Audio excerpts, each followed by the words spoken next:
Anybody here? I see a couple people. All right. Any questions? Hey, Morgan. Today was kind of just a test run, but if you have questions, I'd be happy to answer them. I just wanted to see if all this would work first. But, and in the background is my son. I'm going to play football player. Okay, go be a football player. Wait.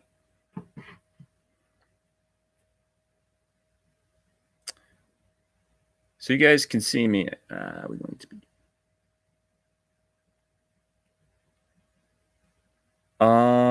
We have one. I think we have one more assignment on the red convertible. Why is that one? Has that one been a problem, Morgan? Because I could explain some parts of it to you now if you want. Yeah.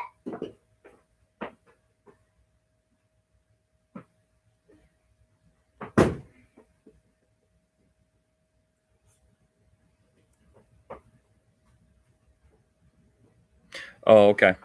Are you in the face-to-face class, Morgan?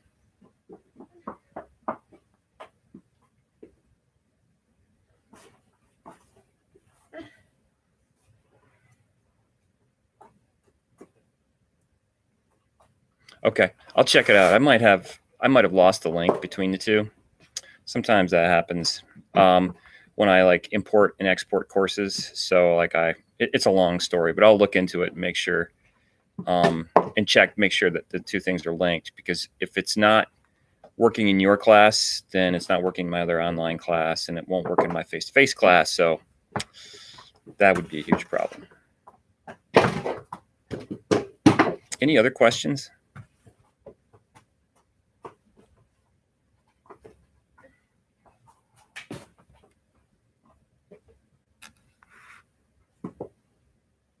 No problem, Morgan. Daddy. What? It's Irene had. If I had you. So your boss can go fast. Well, I've actually looked for. I'm just going to throw this out there. I've looked for film versions of these short stories. There aren't very many out there, but in fact, there aren't any. Like there's student productions and things like that. If you read like the Red Convertible, and all four of the stories I'm going to give you actually are kind of, they're first person narratives, and it can be, they're supposed to be a little bit vague. Like the author doesn't give you everything. They're postmodern, especially the first three are very postmodern. And so in postmodern writing, the authors tell you very little, but give you clues, and then you sort of have to put the clues together. So it can be, if you take the right approach, it can be really fun and kind of interesting to do that. But it also can be incredibly annoying. So like, and I stand here ironing, how much is there that we don't know about, Emily and her mother? I mean, her mother's telling the story, and it's like she's confessing all these things. It's very strange, seemingly. And then we have to listen to the story and then try to make sense, like what actually happened. And there's a few things that can help you understand that. Number one, if you've done research, you've noticed already, but this takes place during the Depression, and it takes place in the 1930s. And this is before the second wave, the second wave feminists. And that they came in the 1960s, and they created more opportunities for women to work. The first wave feminists came in the late teens, early 20s, after World War I, essentially. They gave women the right to vote, and then the third wave feminists were like the 90s. They're actually my generation. And their whole thing was, we're making choices. We're going to do what we want to do with our time. If we want to stay home with our kids, we're going to do that. If we don't want to stay home with our kids, we're not going to do that. We're going to work all the time. They kind of had a very even more progressive sense of things. But in the Depression, for Tilly Olson, she didn't really have anywhere to go. I mean, she had to work, and she had to put her daughter in, and she called it a parking lot for children, where her daughter was kind of thrown into a crib and then left alone for hours at a time, which in the child development world is a terrible, terrible idea. So, so like the Depression aspect of that story is really important. Women, I mean, it was hard to find a job if you were an able-bodied male, and the jobs always went to males first. So if you were a female and you're trying to support a child because your husband walked out on you, it was brutal. I mean, it was really hard. And even working 2 jobs, I'm sure she would have had a hard time making ends meet. And a lot of those experiences parallel Tilly Olson's own life. One part of the story talks about hashing, which is it's a job where you work in a slaughterhouse. I don't know what you do exactly, but any job in a slaughterhouse isn't fun and is pretty horrible generally. But that was her job. It was hashing in a slaughterhouse. And she probably took that job because no man wanted it. So it must have been a pretty bad job. I mean, if you could use your imagination. I can't, frankly. My imagination doesn't quite get that detailed, but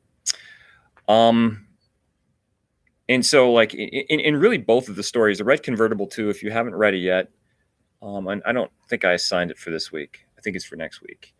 The Red Convertible is about a Native American kid and his experience with his brother and how their relationship changes over the span of a few years, basically over the course of the Vietnam War. It actually talks a lot about post-traumatic stress disorder and like the impact of soldiers once they come home. Hi, Yolanda. Thanks for coming. Looks like I have 4 or 5 people, depending on the moment.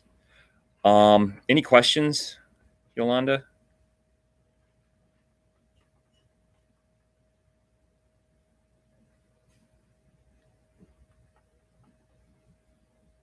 Well, while I'm waiting, I'll keep talking because that's why I'm here. The D2L course site, I have to apologize in advance. I didn't have a lot of time to put it together. Christmas break, like I spend at least a month in the summer getting ready for my fall classes, and it's not like a solid month, but I like to work consistently for a few hours, 3-4 hours a day sometimes, preparing for the fall semester, especially with online classes. This semester, I didn't really get a chance to do that.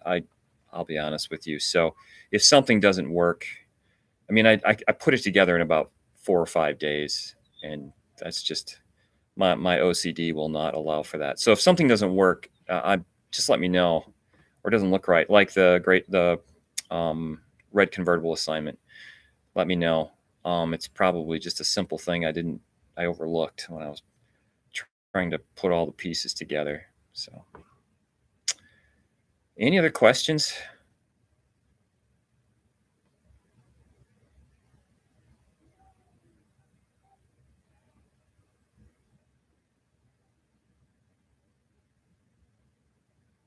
Oh yeah, Morgan. I sometimes will do that. Like, I don't want to like dump too much on you guys the first week. Glad you found it. Yeah, I guess it probably would be in week 2. Question: Can you if you're looking at your computer, Morgan, can you see all 16 weeks in D2L?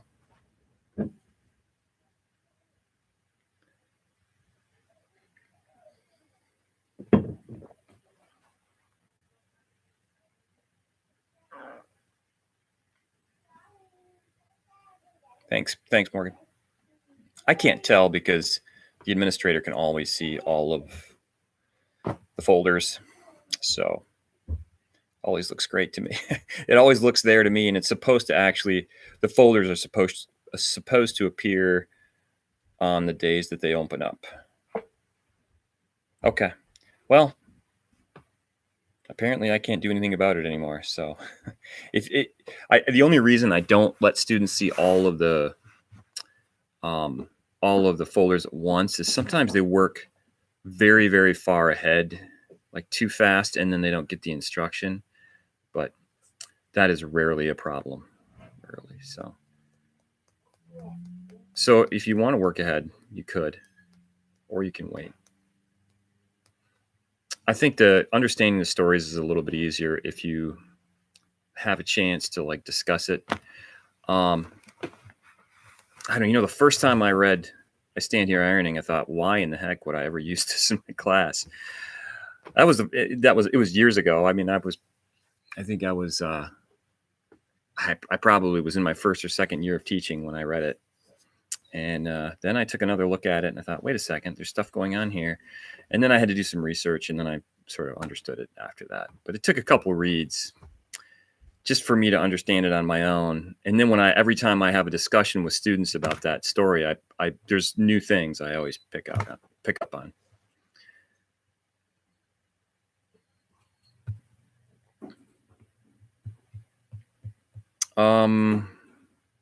Let's see, no new questions. So I guess everybody's just locked in. Well, I'm just relieved this works. So what I was thinking is if I have live streams on a semi-regular basis, they'll probably be Sunday nights, maybe like at 9, because that's when most people turn in their work. So.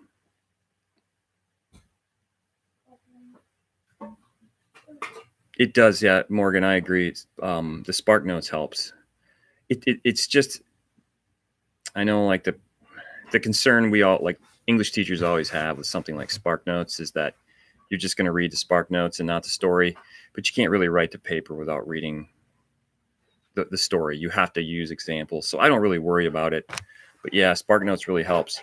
In fact, it'll probably help you for all 3 stories. The last one, Sonny's Blues, is a little less, it's more like if you read it, it's a little more overt, like you understand it. It was actually written before the other 3 stories, but yeah, Cathedral is like Cathedral. The first time you read it, you think absolutely nothing happened, like nothing at all. And then after some discussion and reading, and you're like, oh, something huge happened in that story. It was just very subtle. So yeah, these are 3 writers too who believe in realism. Sorry, my son's trying to pawn some toys off on me.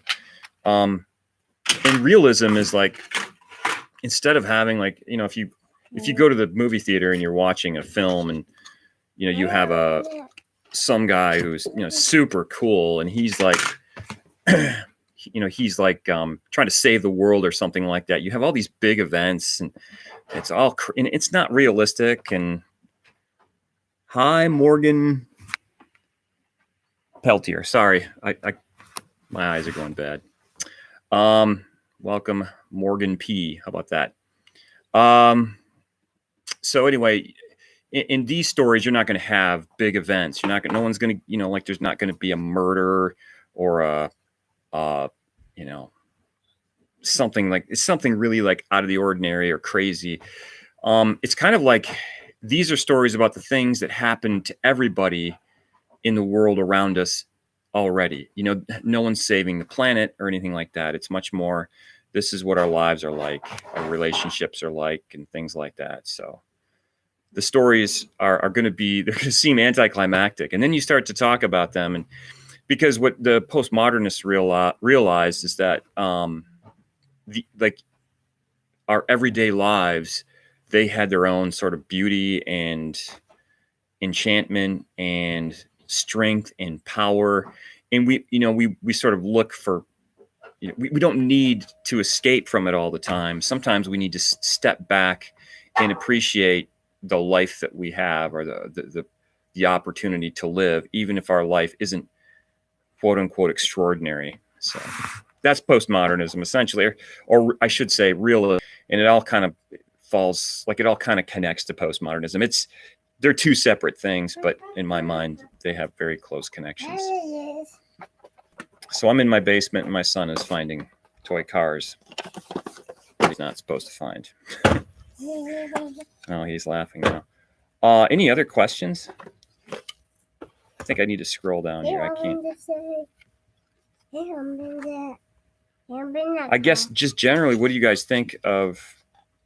Well, let me ask you this. I know we talked about this in an element of this in the discussion board, but maybe now's a good time to kind of throw some ideas out there before you do the discussion board. But what's up with Emily in I Stand Here Ironing? Like, does she actually have a problem or what? What do you guys think?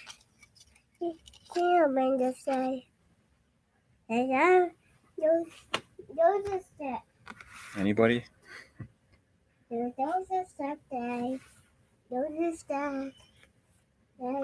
two cars. 1, 2, 3. Nobody, huh? Okay. I'm going to tell you what I think, because there's no definitive answers. Excuse me, I'm on the computer. Open those cars.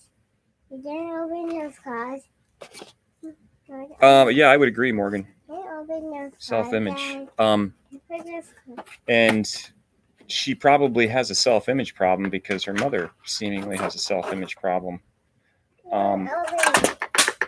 If you want to understand Emily, you have to understand the sins of her parent.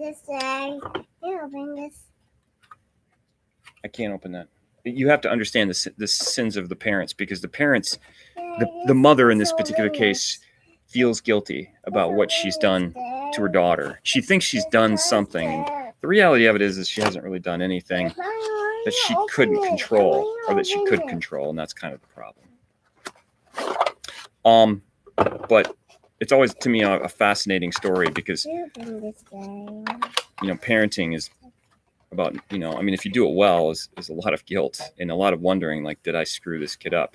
But Emily, we don't really get any definitive answer to that question. Is Emily going to have a terrible life? There's no clear answer to that question in the story. Instead, you have possibilities, maybe. Like, it's almost, with this story, it's not really what the story tells you, it's what you bring to it. So, like, I was a social worker for a while. I have 3 kids, one of whom won't leave me alone right now. I'm on my second marriage. I've been teaching students who were kind of forgotten by the public school system. So I think, that's what I bring to it. You bring your own experience. Like, what are some things that you've experienced in your life? If you ask yourself that question, that will kind of help you understand how you're going to understand the story. The thing is neither one of us is wrong, and that's kind of the beauty of the story. Is you read it and then it sort of becomes your own, because you're the one who looks at Emily and says, well, this is what's wrong with her, because I recognize these 3 facts tell me this is what's wrong with her. She's depressed because that sort of thing. Yeah, good observation, Morgan K.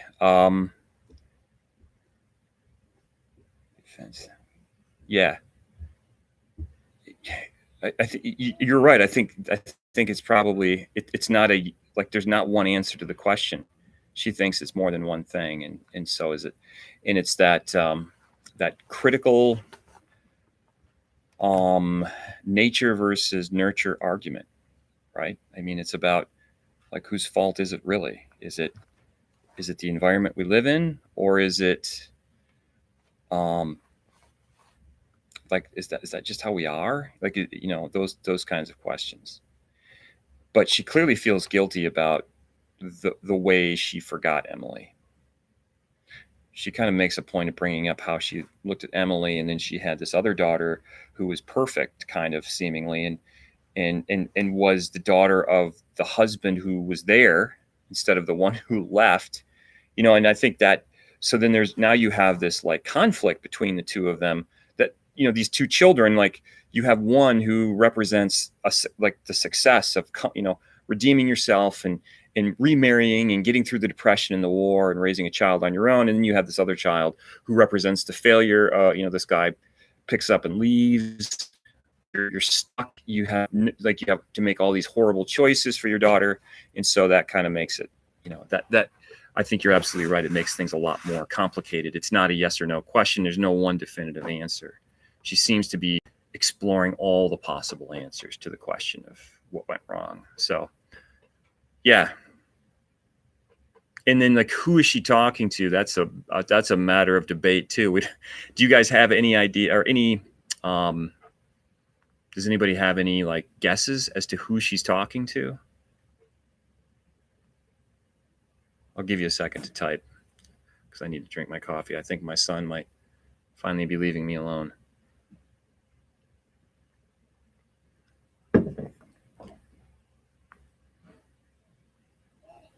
He's supposed to be taking a nap. I don't know what happened there. While I'm waiting, I'll just keep talking because I like to talk about these stories. I like to talk about stories in general, actually. Oh, he's back. I think, I think one of the things that, good. She might be talking to a counselor. That's a good answer. Therapist. Yeah, absolutely. And this is where my like own knowledge of the 1930s is probably kind of, so like, I do know this, mental health in the 1930s was not like, it was mental hospitals. So if you were showing signs of a mental illness in the 1930s, you didn't go to a therapist down the street or in another town or in an office, building or something like that. You actually went to a hospital. Like, people were treated as if they had an actual physical illness, like they had, the flu or something like that. And that was sort of the approach at the time. There's been in Michigan, there were 2 or 3 just enormous hospitals. One was near Detroit. I can't think of the name of it. There was one up near Traverse City that's been closed for probably 40 or 50 years. Most of them have been closed for, well, probably longer than that, 60. I think they started closing down in the 60s. When they started changing, they started moving more to an outreach model where people would go to like a community building, and they would be treated as outpatient in an outpatient setting rather than an inpatient setting. There's still hospitals, but usually they're attached to a medical hospital. So yeah, I don't know if it was a therapist or a social worker, but they all seem like good answers. So, I mean, I would kind of go with the answer that makes the most sense. But I wondered at one point if it wasn't her father showing up out of the blue. I have no proof or evidence to suggest that I'm right, but I've wondered about it sometimes. It's kind of fun to play that guessing game, talking to a neighbor. I've heard that a cop, like, a detective, maybe her daughter is famous, but has problems, kind of like a starlet who has gone astray or something like that. And she's talking to like a tabloid reporter or something like that. It could be any number of things. What is not always real clear is like how successful Emily is at that point. Like, we don't really know what she's doing at that point in her life. We just know that she's shown potential in comedy. I wonder if her mom may have requested a psych eval, and that's who was there. That's a good one too. I hadn't thought of that. Usually psych evals should be, I mean, I don't know how things were done in the 30s, but now I think for an 18-year-old, you'd give the psych eval to the patient. But in the 1930s, like, having someone committed and getting interventions was like, it was a different thing legally. So that's very possible, I think. Yeah. Any other conjecture on this one? Fun to talk about, if nothing else. I think your answer to that question really will say a lot more about Emily, for sure, like, definitely. So, what's going on with her? The one possibility that you should think about, or could think about, you don't have to, I think about it a lot, is that there's nothing wrong with Emily. That Emily is young and figuring things out when, like, every parent no parent wants their child to screw up, not in a big way, but in a minor way. But they're going to, like, at least one of your kids is probably going to do something that, that's going to maybe affect some part of their life at some point. And of course, the first thing you do is, oh, where did I go wrong as a parent? And then you go through all I did this, and then I did this, and there was this vacation when I yelled at them too much, and and then when they were a teenager, I just avoided them, and then you go through all the things that you could have done, and it's a very unhealthy exercise, but it's one that I think is pretty common with parents. So the question is, maybe, or the possibility remains, that maybe there is no real problem. The problem is just that the mother feels guilty, and in this one particular moment of weakness, she's trying to justify what's happened to her daughter. Or maybe she's always felt the daughter is flawed. Maybe she never was quite able to erase the fact that her daughter's father left her in such a pretty horrible way. Just sort of got up one morning and was like, I can't do it anymore. I'm tired of being poor, and walked out the door. And I think that the term they use is enduring want. He could no longer endure want. How's that for a line? As you leave forever. Yeah, and that was actually, it wasn't, I wouldn't say it was common in the Depression, but it happened. And it happened to Tilly Olson, her first husband. Was like, see ya, wouldn't want to be ya, and that was the end of it. And I think he left her with a daughter. So when I say there's parallels between Tilly Olson's life and the narrators, they're very, very clear parallels, like strong parallels.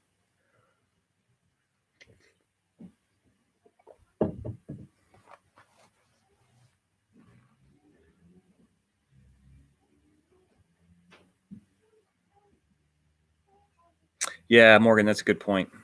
When she comes back from the father's family, I mean, yeah, this father who screwed up, and then she sends her daughter to live with this family that produced this screwed up guy. Yeah. Now, she didn't, I could be wrong in this, but she didn't really have a choice, because she couldn't feed her. Like, she was, literally, she had a hard time feeding and keeping her daughter clothed, and which, given her situation, wasn't surprising. So that was probably the worst point in the Depression, when the unemployment rate was really 25%. And to compare it, I think unemployment is now at 4%. So very hard to find a job, but even harder to support a daughter. And so, yeah, that's a good point. And she seems to really draw attention to that different girl. The other event that stands out in the story is when Emily goes to they called it the convalescent home, I think. She was sick, and they said, well, in order for her to get better, and this was also common at that time, if children were really sick, they'd be sent off to a sick person's hospital, essentially. But the belief was, since they're going to go back home, you don't want them to get too attached to anything, so they still, they want to leave when they're ready to leave.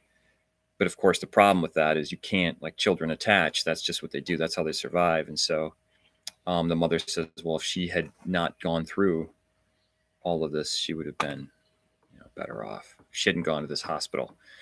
It was a terrible, just so many terrible things were going on at that time. But especially for children, it's just what a horrible way, what a horrible childhood for her daughter to have to endure.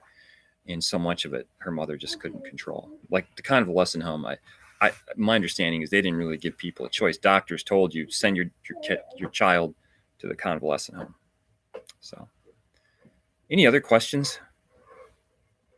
I think I'm probably going to wrap it up. Like I said, I kind of wanted to just see how things were going, but it's kind of fun to be able to interact directly with you guys. So, I'll plan on, I don't know if I'll do one this Sunday night. I'll send out an announcement if I'm going to have one on Sunday night, rather than maybe talking at length, as I did in this case, about stories. I'll probably be answering more questions like, why doesn't the or the assignment box work, and things like that, nuts and bolts things. But I can also answer questions about stories. Like I said, I'll always talk about stories.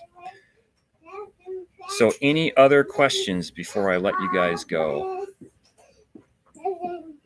I'll wait patiently for a few minutes. And the next live streams won't include my son. He's permanently banned from my live streams. He's not even supposed to be down here. Okay. Well, I'm going to pick it up soon, or I'll let you know when the next one is. You guys know if you have questions too, just send me an email. Otherwise, have a great day. Enjoy your first week of class.